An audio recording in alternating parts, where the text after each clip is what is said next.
Hello বন্ধুরা, আমি অর্পিতা। গল্প করতে করতে রান্নাঘরে আবার চলে এসেছি। আজকে রান্না করব হলুদ পোলাও আর তোমার শাহী পনির। পনিরটা আমি যদিও ঘরে করেছি, তাই তোমাদেরকে একটু মুখে বলে দিচ্ছি। তোমরা বারবার আমি যখন কোনো মশলা বলি ঘরে বানিয়েছি, তোমরা বলো রেসিপিটা দিতে, তা আজকে আমি একটুখানি বলেই দিচ্ছি, যেহেতু আমার ভিডিওটা করা হয়নি। প্রথমে আমি 1 লিটার দুধকে নিয়েছি। আমি রেড কাউ দুধ নিয়েছি। সেই দুধ তোমরা যে কোনো দুধ নিতে পারো, গরু।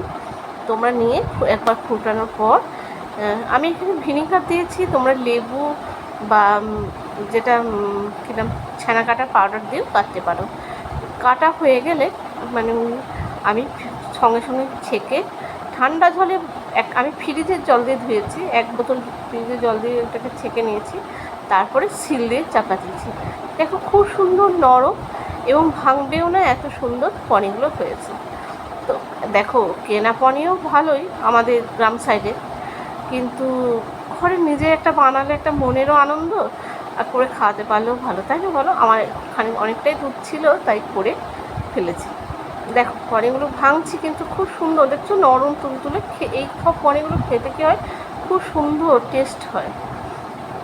এবার সাইজটা তোমাদের যে কোনো সাইজ নিতে পারো, চোখের আন্দাজে তোমাদের যেটা ভালো লাগবে সেরকম একটুখানি কেটে নেবে। দেখো আমি পিস করে কেটে নিয়েছি।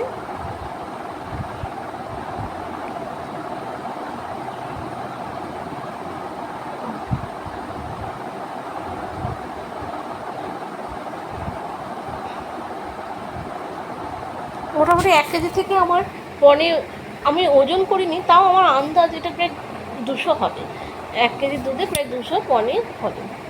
যেহেতু রেড কালারের দুধে জল দেওয়া থাকে না, তো পুরোটাই মোটা দুধ, সেই জন্য তোমার একটু পনিরটা বেশি পরিমাণেই হবে।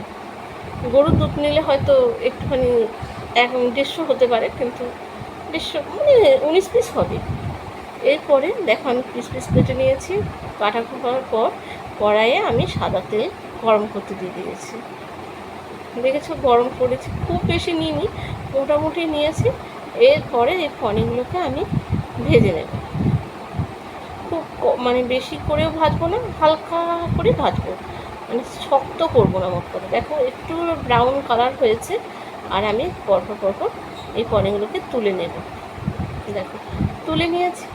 এরপরে পোস্ত, কাজু আর কাঁচা লঙ্কা, আর এদিকে ক্যাপসিকাম, টমেটো, পেঁয়াজ এগুলো আছে, ওগুলোকে আমি প্রথমে কাজু আর পোস্তটা একটুখানি ঘুরিয়ে নেওয়ার পর জল ছাড়াই, এরপরে টমেটো, পেঁয়াজ, ক্যাপসিকাম, লঙ্কা, আদা, একটু রসুন ভালো করে দিয়ে বেটে নেব।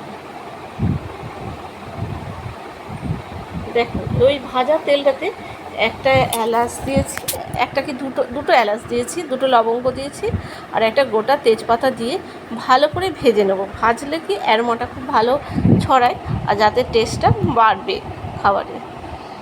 ফোড়নটা ভালো করে দেওয়ার পর এই মিক্স যেটা বেটে রেখেছিলাম সেটাকে আমি কড়াইয়ে দিয়ে দেব। দেখো কতটা আমি নেড়ে নেড়ে কমাচ্ছি, বুঝতে পারছো? যাতে পেঁয়াজটাও ভালো করে ভাজা হয়, কাজুটাও ভাজা হয়। কাজু কিন্তু ভাজলে খুব সুন্দর সেন্ট ওঠে। দেখো ভেজে অনেকটা কমে গেছে, প্রথম যখন দিয়েছিলাম তার থেকে এখন কিন্তু অনেকটা কমে গেছে, ভালো করে ভাজা হয়ে গেছে। এরপরে দেবো নুন, চিনি, ভাইবুন, লঙ্কা গুঁড়ো, হলুদ, এগুলো সব হাফ চামচের মতো করে আছে। নুনটা তোমাদের প্রত্যেকেরই স্বাদ অনুযায়ী, আর যেহেতু পনির তরকারি তোমরা যদি একটু মিষ্টি দিলে ভালো হয়। তোমাদের স্বাদ অনুযায়ী কীরকম মিষ্টি খাও সেই অনুযায়ী একটুখানি মিষ্টি দেবে, দিয়ে একটু ভালো করে আবার কষে নেব।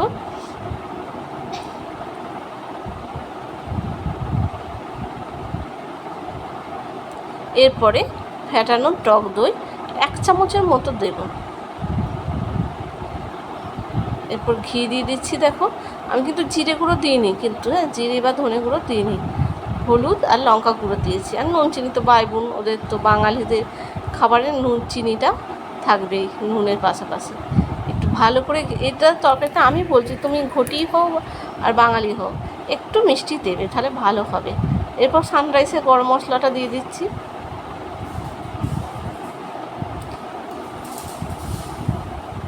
দিয়ে আবার দেখো নাড়ছি। যত ভাজবে টেস্টটা ভালো হবে। একটু জল দিয়ে পনিরগুলোকে ছেড়ে দিয়েছি, দিয়ে একটুখানি ফুটিয়ে আমার কিন্তু শাহি পনির রেডি। এবার একটা জায়গাতে ঢেলে রাখবো। এই যে রেসিপিটি করেছি সেদিন ছিল মাদার্স ডে। আমি ভাবলাম মা, যেহেতু এখানকার মা আমার মাংস খায় না আর আমার মাকে আমি খাওয়াতে পারছি না, তাই মায়ের পছন্দ মতো নিরামিষিতে শাহি পনির আর পোলাও রান্না করেছি, হলুদ পোলাও। আমার তৈরি হয়ে গেছে শাহি পনির। তোমরা কিন্তু জানিও কেমন লাগলো শাহি পনিরটা।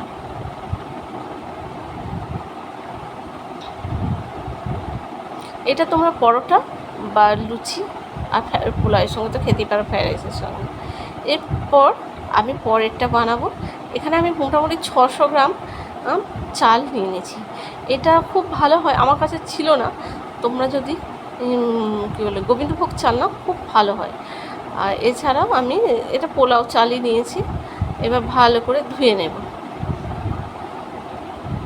2-3 বার জল দিয়ে পাল্টিয়ে ভালো করে ধুয়ে আধ ঘন্টার জন্য এই চালটাকে আবার জল দিয়ে ভিজিয়ে দেব। দেখো, হলুদ, নুন, আদা কুচি আর লঙ্কা, কাঁচা লঙ্কা দিয়ে ভালো করে মেখে দেব। তোমরা এখানে কেশরটাও দিতে পারো, কিন্তু আচমকা করেছি তো আমার কাছে কেশরটা ভেজায়নি। আর পনিরটা তার আগে কেটে নিয়েছিলাম, দুধ ছিল না বলে আর আমি তা দিইনি। এরপরে যেদিন দুধ থাকবে আমি আর একদিন তোমাদের কেশর ভিজিয়ে দেখিয়ে দেবো পোলাওটা কী করে করছি।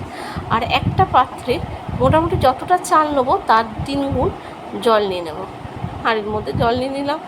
এই হাঁড়িতে 2টো তেজপাতা, লবঙ্গ, এলাচ, দারচিনি দিয়ে ফুটতে দেবো।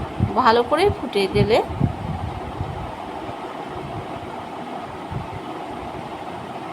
আমি ওই মাখানো চালটা ডাইরেক্ট দেবো না, তার আগে কী করবো, এখানে একটু সাদা তেলও দিয়ে দিলাম আর একটুখানি লেবু দিয়ে দিলাম, যাতে ভাতটা ঝরঝরে হয়।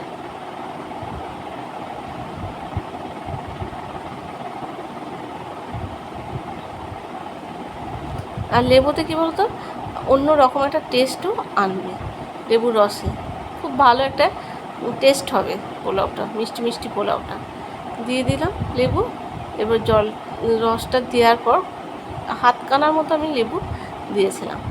এদিকে আমি কড়াইয়ে বসাবো। সেই কড়াইয়েতে আমি তেল গরম হতে দেবো। তেল গরম তার সঙ্গে ঘি দিয়ে দেবো। মোটামুটি আর একবার ঘি দেবো, সেই অনুযায়ী ঘিটা দেবে। আমি মোটামুটি তুমি 100 গ্রাম ঘিকে এখন 50 আর ভাতে তখন চালে 50 দিয়েছি। ঠিক আছে, ঘিটা গরম হয়ে গেলে আমি ফোড়ন হিসাবে আবার এখানে একটু তেজপাতা,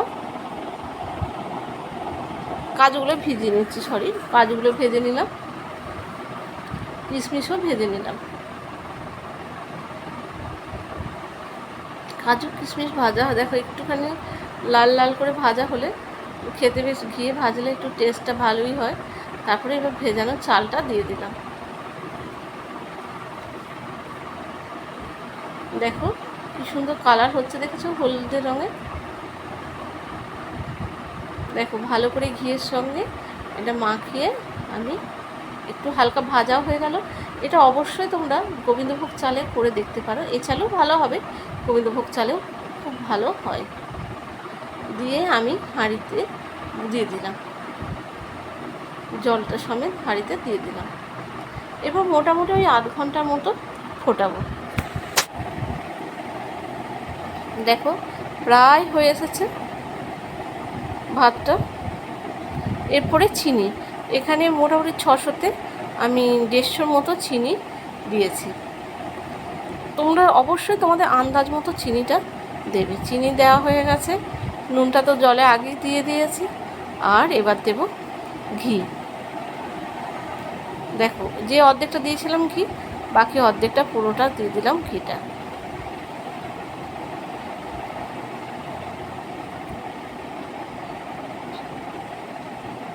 দেওয়ার পর আবার খানিকটা সানরাইসের গরম মশলা দিয়ে আমি একটুখানি জলটা মরতে দেবো।